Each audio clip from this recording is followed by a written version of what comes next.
And welcome back to Box Office Report today on the 21st of January. Jesus, January is almost over. Oh my God. Did January go by fast? Is it just me or did it go by fast? I mean, we got 10 days still, but is it just me? I don't know. You know what it is? Maybe it's because movies, January is kind of a doldrum month when it comes to movies. It really is. And I mean, we did have a couple big girl films coming. Like Mean Girls was probably the biggest film that came out this January. But yeah, and because I didn't see anything this week. By the way, I did say I was going to try to catch like Book of Clarence, and I still might. I won't do it out of the theater reaction, but I might still try to catch it. It was the week of What If. I hadn't gotten to my What If yet that day, and I'm like, I got home late, and I'm like, I'm just not feeling up to going to a movie. Plus, Soul's been out for years now, so even if I do a review for Soul, it's not really going to matter at that point. So, I mean, I might want to see Soul, but I can always just watch it at Disney Plus if I want. That's what I pay for the damn Disney Plus for. Yeah, my girlfriend pays for the majority of the streaming services we have: HBO, Peacock, Netflix. I do the yearly subscription to Disney Plus, so that's the one I pay for.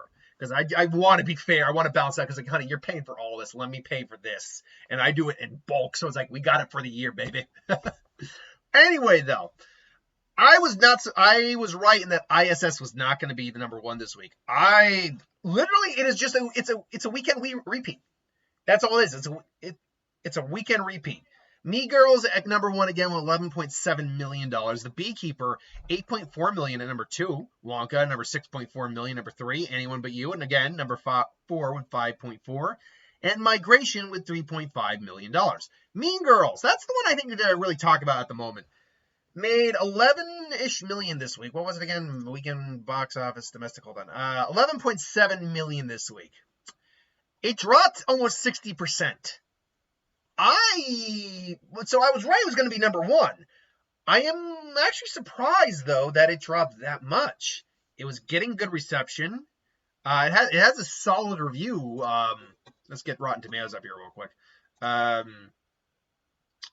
Where's Mean Girls' Rotten Tomatoes score?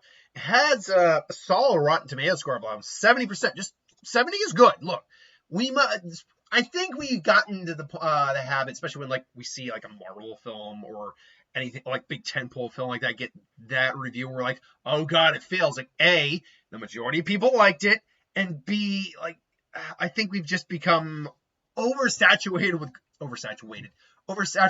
quality lately. But 70 is good. 70 is good. And the audience I saw it with seemed to like it. It was a big audience. I had a big audience. And as I stated for like on Martin Luther King Day, yeah, they corrected that whole little snafu of it being 32 million. I figured it out mid that video if you were watching it, where I'm like, I know what happened. They were asleep behind the wheel. They forgot to add the 3 zeros. But yeah, so dropping nearly 60 million, especially in a doldrum month like January where nothing really major came out this week. ISS has decent reviews, by the way. Go away. 62%, not as good, but still good reviews. But still, it's not a main player. Let's be honest, it's not a main player. So I am surprised that it dropped that much. I'm not saying I was expecting 30 or lower, but mid 40s to low 50s, I was definitely expecting. So I am a little surprised by that. As it stands right now, against a $35 million budget, it's at $66 million. I assume there's about 30 in marketing. You're looking at a film that pretty much has to hit in the neighborhood of about $100 million to break even, which is still very possible. It is still a doldrum of a month. We have nothing new, nothing major coming out this week. We got some wide releases, but nothing that's going to hurt this at all. So it's still definitely got possibility. We then got Argyle coming out the following week, and that's going to be a big in the face. But no. But why didn't Mean Girls do better? I have a couple thoughts. One, I didn't like it that much, but it's not a movie made for me. But maybe it's not the movie that the fans were hoping for either. Maybe, like I said, my audience seemed to enjoy itself pretty well. But, I wonder how many of them have actually seen the original, because they all seemed pretty young. Granted, the original Mean Girls came out in 2004, so unless you were born, you'd have to be what? Actually, I keep forgetting it's 2024 now. So I was about to say it's 2023, but it's 2024 now, which means the original was 20 years old. Which means there's an entire generation of people who like young girls who would be the demographic. I'm not saying guys can't join. I'm just saying that'd be the demographic who've never probably even seen the original before. So there's that. But even with the fans of the original, it might be because a lot of the reviews I heard actually weren't very interested or read, or like the ones that didn't like it actually kind of had similar thoughts to me. Like it seemed kind of watered down from the original. The music just seemed all over the place, although I was thankful when the music came in because I'm like, get me out of this story, please. This is so cringe. But still, it's very because they were adapting it like on three different levels. They were adapting the book, they were adapting the show, the musical, and they're trying to remake it a little bit. Like I think it was just trying to be too many things at once without being just unique, because all it really is when you break it down is a musical version of the original, and probably not as good. So yeah, I think people maybe just saw it the one time, we're like, oh, that was fine, we don't need to take our girlfriends there again, we didn't take our friends there again, we're good the first time. That very well might have been the case. So I don't know, what do you think happened with Mean Girls? Why do you think it didn't do as well? Let's be very clear too, it has not failed. We've seen movies take drops like this, but actually have good legs, and it doesn't need to make a lot to make its money back either. So it is not failed yet. But we'll see what happens with that. The Beekeeper. This is a movie I'm glad is doing well. Now, I did finally find what the budget is on this. It's about $34 million. Did not have big marketing budget. I wouldn't push beyond, say, $20 million. So you're looking at a film made on roughly $54 million. That means, if you do the math real quick, it has to make about $81 million. This one's only in its second week. It's going to do that. It's going to do that in spades. And this is A, what good counter programming will do for you. B, what making just a fun action film would do for you. And having a good lead. Jason Statham still got it. Man's 57 years old. He's still kicking ass. I will say though, I think this movie did kind of show me a few moments, briefly, mind you, where I kind of saw him slowing down. Just like, if he's always been going at 100, he's now maybe doing 98%. But he's 57, so I give him credit. Like, let's be fair, Tom Cruise can do this shit, Jason Statham can. And Jason Statham is one of those guys who's got the discipline I'll never had to, like, go to bed at a certain time, not eat sugar, all that. Like, I love sugar. I'm never going to not eat sugar. But that man, the man could probably keep doing this until his his early 70s, probably, if he's legitimately keeps this up, because the guy is barely aged. Now, he's got a little bit more age on him now, like he's a little bit thicker, I guess is the best way to put it, in the face, because that's what age will do to you. Just kind of, you're either going to lose muscle mass or you're kind of going to round out, but because he keeps in shape so well and just does that, the man's kind of an immortal right now. The man, but again, this is what good counter programming, a quality film will do. Let's go to that Rotten Tomatoes again. It used to be at 60. It now has a higher rating than Mean Girls. I don't think that's just for show. I think this speaks also to rewatchability. I think we're going to go watch a fun action flick more than a fun comedy. We're going to go rewatch it more often. Because with a fun comedy, those jokes are funny. And you will laugh. If there's a good, like say Dodgeball. Let's take Dodgeball, for example. I will enjoy that movie to the day I die. I own it right there. But you're not going to laugh out loud as much the second time in repeated viewings as you did the first time you heard the joke. It's that first time viewing. Whereas with action, because it's more visual, it's more visceral, and we're experiencing it in a different way, when we see cool action stuff, we want to go watch that again. When we see a cool superhero movie and they do something awesome, we're like, we want to go see that again. That was awesome. Whereas comedy, it's like, that was funny. Maybe I'll go see it again. Oh, wait, I got a new comedy coming? Okay. And with action film, it's the same way, too. But you get what I'm saying? That comedy, because comedy is more in the moment, whereas action can kind of just linger in our heads and linger a lot more in our minds. We're like, I gotta see that again to see how they did that. Just go see the stunts and all that. I think that's what helps The Beekeeper over something like Mean Girls. Now, will it succeed? Probably. Like I said, if you do the math properly, 34 million on for a budget, 20 million probably for, I don't know what the production or marketing is. My guess is 20 million because we didn't get a lot of marketing, but we got enough. And even if I were to highball, let's say it's like say 30 million, and that would be highballing it. Now you're at 64 million for your total. So you're looking at 32. So then you'd have to say make 98 million. At the rate it's going to do that. I'm more inclined to say it's more like 20, maybe 25. Average it out. So, okay, then you're looking at 86 million it has to make. Again, 75 right now.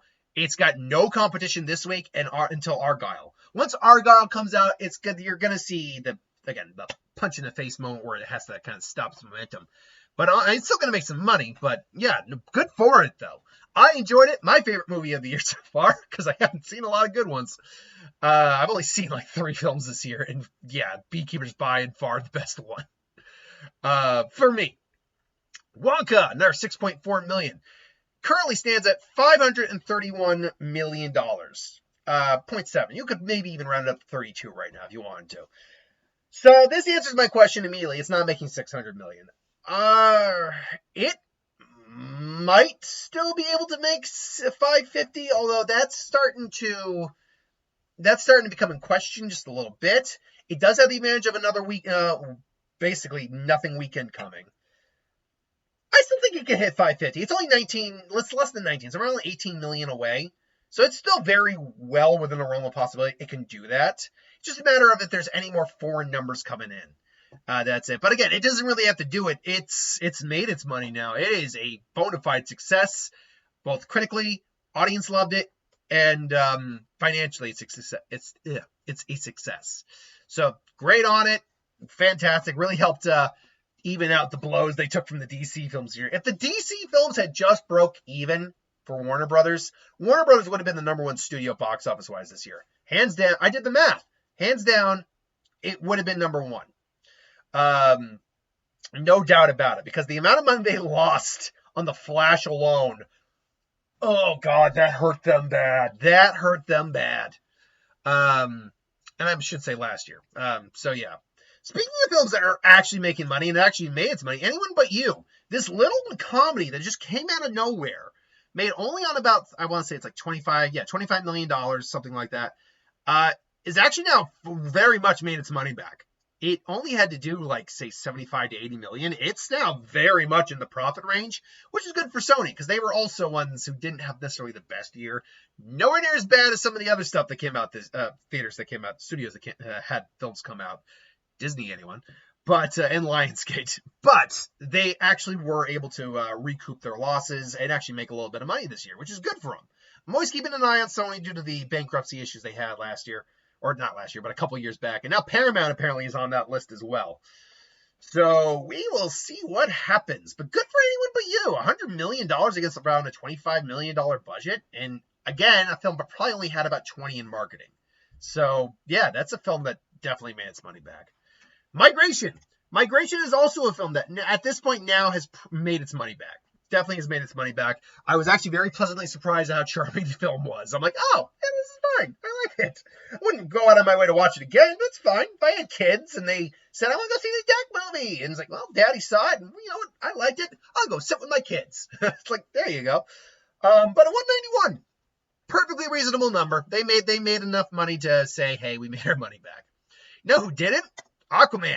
Now, to be fair, actually looks like it's going to do something no film since the original Aquaman is going to do in the DCU. It actually looks like it's going to cross 400 million, which is good for them. They actually managed to make a film that crossed 400 million. After what? 6 or 7 losses? 6 or 7 duds that didn't do it. Shazam, Birds of Prey, Blue Beetle, Flash, Shazam 2, Black Adam, Suicide Squad, Wonder Woman. Again, those last 2, you give a little bit of leeway. But still, that's 8. That's 8 films in a row that didn't do it. So it took 8 bombs, the ending of a universe, and just us wanting at least some Jason Momoa Labrador energy, as his Golden Retriever energy, as it's called, for them to actually give us a film that was just barely able to do it. Oh man, that is beautifully sad. Beautifully sad. But hey, look, again, less than 4 million away. It looks like it's gonna do it. And you know what? All I can say is, my man, good for you. Because look, it's not a good movie. In fact, I think it was my worst comic book film of the year last year. I'd have to go check that video again.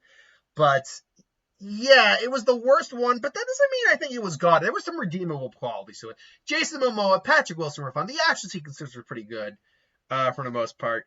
It had, and the adventure part is still really fun. There was just so much crap in the movie. So much crap. ISS debuts with a whopping $3.022 million. Ugh. Now, it's got good reviews overall. 62%, just on the cusp of not being fresh, but even if it wasn't in the 60s, it would still be overall positive because that's still the majority. I guess, look, I didn't go out to see this film. This film, in a non-election year, given the state of our country, but B, with the Russian-American relations as they are, and in fact, Russian relations as they are, this film, just from the trailer, really put a bad taste in my mouth. It was okay. So let's see. Where are there? It says there's 112 reviews here. Where the hell are they? Audience reviews. There are no critics checking. What the hell are you talking about? You got 112 right here. Let me see this. Is there something I'm missing here? This is not something that normally happens with Rotten Tomatoes. I'm curious actually on what some of the critics said from their excerpts. Okay, here we go. Looks amazing and the cast is fab, but while this could happen tomorrow's story wants to appropriate the magic of science fiction, fails to think imaginatively about long-standing human problems. Okay, the B-movie tropes confine a capable group of actors into archetypal performances forgot almost instantly once the film ends. All right, most of that's positive. Kept my attention and maybe forget about the world for a little while. Sometimes see right there. That comment makes no sense to me. I get that it's fiction, but again, given this state we're in right now in our world, I'm like, how does it make you forget about the world? In space, no one can hear you yawn. That's a basic insult, but yeah, let's be honest. So this is a short film. Is the short film which would have benefited greatly from either a much higher budget or a much lower one. Let's see, there's nothing brutally wrong about the film. It's a complete void of anything creative. Potentially, this is a high-flying tale about being lost in space. All right, so none of them really are giving the issues I have with the trailer, so that's good to know. Although I still, again, I'm like, wait, how does this make you forget about the real world for a little bit, given the subject? I don't know. Maybe it's just me. Maybe I'm being a little too hyper-political. I don't know. Maybe. But it's the same. I give it credit that at least this one seems a bit more fictional than the damn Civil War movie. That one, this one I could have at least given a shot. That one, no go, not doing it. Do this after we maybe reconcile a lot of our issues. Do it after the election, not during an election year. Are you freaking kidding me? Okay, I'm going off on that again. I think I went off in the last video too. Night Swim, another $2.7 million to the. Oh God, man, this is gonna be Blumhouse's first real loss. I think it actually shows that Blumhouse, despite the fact they make things on a low budget, you still need to make a quality film. And they did not make a quality film at all. Look, it's only still January. I got many, many, many more movies to see. But I'm going to be straight with you. This is probably going to be among my worst of the year list. If there are 10 movies worse than this film that come out this year, heaven help me the rest of the year. Yeah. So then and then most of it is just minor stuff. Boys in the Boat is up to it's $43 million. Poor Things around $33 million. American Fiction around 8. Iron Claws around 31. The Book of Clarence is not doing that great. Everything else is pretty minor. Godzilla Minus One is just on the cusp of $100 million. Beyond that, yeah, there's not really anything else to go over in terms of the box office this week, which brings us to the box office for this coming week. And I'm going to tell you right now, this may very well be a goddamn repeat of this week. Mean Girls. Actually, no, based on this draw, I'm going to tell you right now, Beekeeper might retake the number one. Then Mean Girls. Now, hold on. No, it'd still be Mean Girls over Wonka. Wonka, then, Anyone But You, and Migration, because it's the only kids film out right now. That's really helping it. So yeah, because it's this is the legit definition of a doldrum month right now. Like the first part of the month, we actually had some real releases, but no, not right now. We got this. What's Giselle? I have no idea. So moving on. Okay. There are two wide releases, Totem and The Underdogs, but let's be honest, they are probably not actually wide releases. We're not getting any true wide releases, any true kickoffs to the year until February, where Argyle comes out. Hold on, where are you? Where are you, Argyle? So we got January 26th. Where's my February 2nd? There's February 2nd. So you got Jungle Bunch, Operation, oh God. That's limited, thank God. No, got Argyle, and that's it. That's your only wide release, but that is going to be a big one. That's going to be a big one. And then let's see here. At the following week after that would be the 9th, Skin Deep. I'm not exactly sure what that is. Drama, fantasy, romance.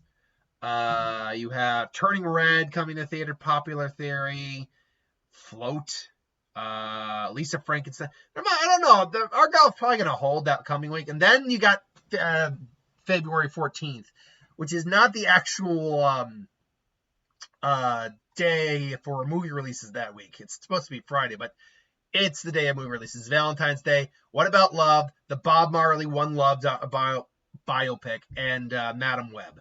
So yeah, you are going to see February really start to kick things up a little bit, and then we get into March, and then at that point it just doesn't stop by the end. We got a big year this year.